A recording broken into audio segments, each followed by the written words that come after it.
मधुबनी जिले के बेनीपट्टी प्रखंड के कपसिया पंचायत में वर्ष 2025-26 की धान खरीद प्रक्रिया पर गंभीर अनियमितताओं के आरोप लगे हैं।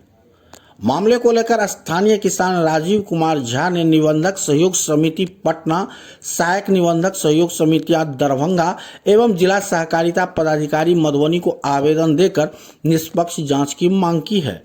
आवेदन में आरोप लगाया गया है कि प्रखंड सहकारिता प्रसार पदाधिकारी के द्वारा कृषि विभाग के तय मानकों की अनदेखी करते हुए मनमाने तरीके से धान खरीद की अनुशंसा की गई। इससे पूरी प्रक्रिया की पारदर्शिता पर सवाल खड़े हो गए हैं। किसान ने कपसिया पंचायत पैक्स में हितों के टकराव का भी आरोप लगाया है।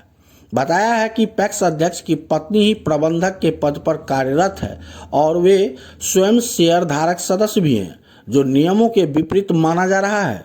आंकड़ों में भी गड़बड़ी का आरोप है।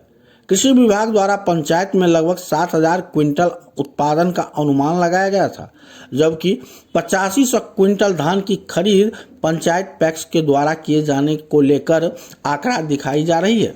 इसके अलावा पैक्स प्रबंधक द्वारा पंचायत से करीब 20 किलोमीटर दूर बेनीपट्टी व्यापार मंडल में 112 क्विंटल धान की बिक्री किए जाने का भी आरोप लगाया है, जो नियमों के अनुरूप नहीं है। पंचायत में करीब 800 किसान निबंधित होने के बावजूद मात्र 121 किसानों से ही धान खरीद किया जाना संदेह के घेरे में है। कृषि विभाग द्वारा जब पंचायत के सभी किसान एवं तीनों राजस्व ग्राम की उपज 7,000 क्विंटल कुल उत्पादन होने की बात कही है।